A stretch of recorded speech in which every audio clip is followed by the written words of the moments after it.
오늘 함께 읽으실 하나님의 말씀은 출애굽기 27장 1절에서 21절의 말씀입니다. 너는 조각목으로 길이가 5규빗, 너비가 5규빗의 제단을 만들되 네모 반듯하게 하며 높이는 3규빗으로 하고 그 네모퉁이 위에 뿔을 만들되 그 뿔이 그것에 이어지게 하고 그 제단을 놋으로 싸고 재를 담는 통과 부삽과 대야와 고기 갈고리와 불 옮기는 그릇을 만들되 제단의 그릇을 다 놋으로 만들지며 제단을 위하여 놋으로 그물을 만들고 그 위 네모퉁이에 놋고리 넷을 만들고 그물은 제단 주위 가장자리 아래 곧 제단 절반에 오르게 할지며 또 그 제단을 위하여 채를 만들되 조각목으로 만들고 놋으로 쌀지며 제단 양쪽 고리에 그 채를 꿰어 제단을 매게 할지며 제단은 널판으로 속이 비게 만들되 산에서 내게 보인 대로 그들이 만들게 하라.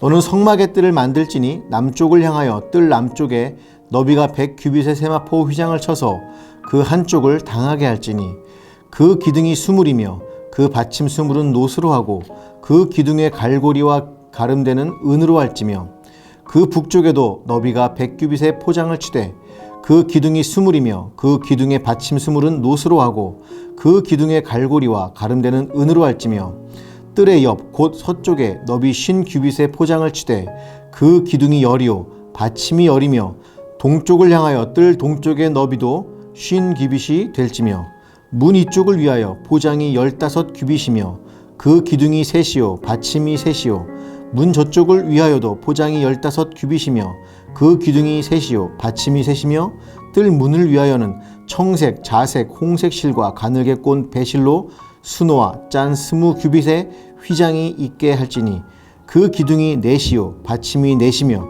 뜰 주위 모든 기둥의 가름대와 갈고리는 은이요 그 받침은 놋이며 뜰의 길이는 100규빗이요 너비는 50규빗이며 세마포 휘장의 높이는 5규빗이요 그 받침은 놋이며 성막에서 쓰는 모든 기구와 그 말뚝과 뜰의 포장 말뚝을 다 놋으로 할지니라. 너는 또 이스라엘 자손에게 명령하여 감나무로 짠 순수한 기름을 등불을 위하여 내게 가져오게 하고 끊이지 않게 등불을 켜되 아론과 그의 아들들로 회막앗 증거궤 앞 휘장 밖에서 저녁부터 아침까지 항상 야훼 앞에 그 등불을 보살피게 하라. 이는 이스라엘 자손이 대대로 지킬 규례이니라. 아멘. 네, 할렐루야. 여러분 안녕하십니까? 우리가 출애굽기 25장부터는 증거궤, 진설병상, 등잔대와 같은 성물들을 제작하는 방법에 관한 하나님의 말씀을, 그리고 26장에서는 이러한 성물들이 있어야 할 곳이 성소와 지성소인데 이를 제작하는 방법에 관한 하나님의 말씀을 살펴보았습니다.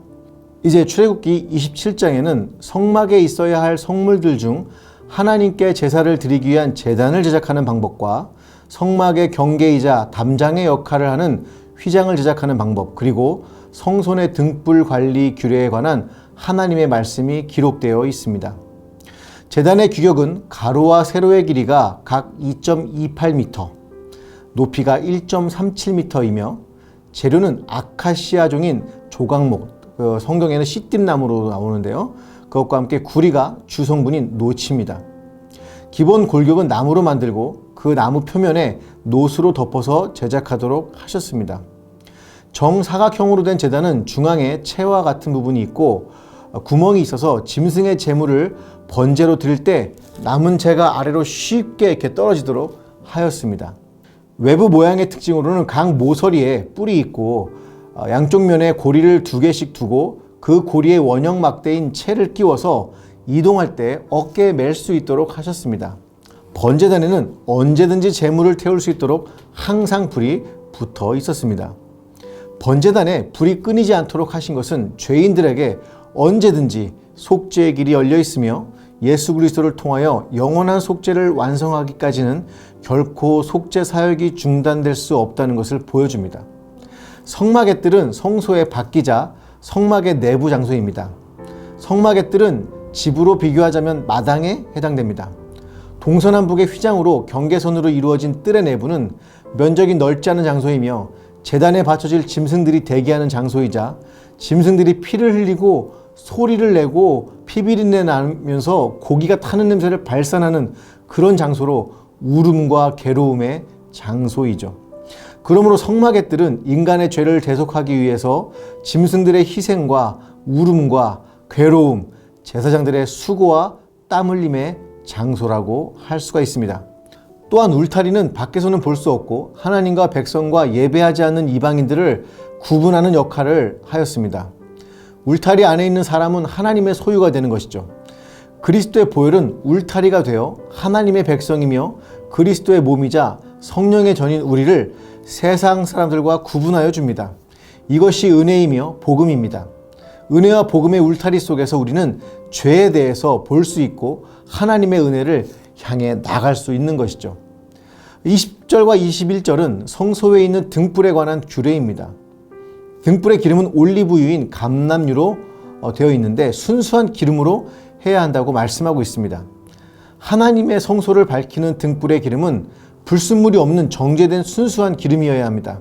하나님의 성소를 밝히는 등불의 기름이 불순물이 없는 순수한 기름이어야 하듯이 세상의 빛이라는 주님의 말씀을 따라 세상의 빛이 되기 위해서 우리는 내 안을 순수한 기름으로 채우고 있어야 합니다.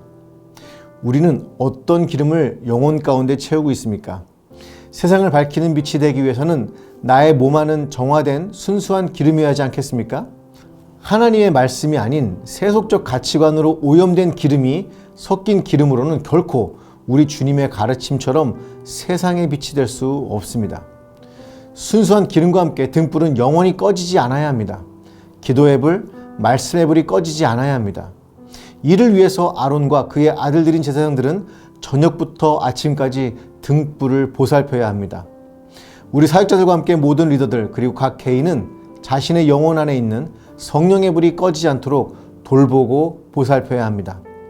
오늘날 성막이 주는 교훈은 바로 이것이죠. 번제단을 통해서 그리스도의 죽으심의 희생과 의미를 알고 성막 뜰을 통해서 세상과 우리를 구별할 뿐만 아니라 우리 안에 소멸하시는 불이신 성령의 불을 끄지 않기 위해 노력하는 삶, 이번 주 한 주 동안은 이 번제단과 성막들 그리고 등불의 신앙을 생각하시며 살아가시는 한 주간 되시기를 축복합니다.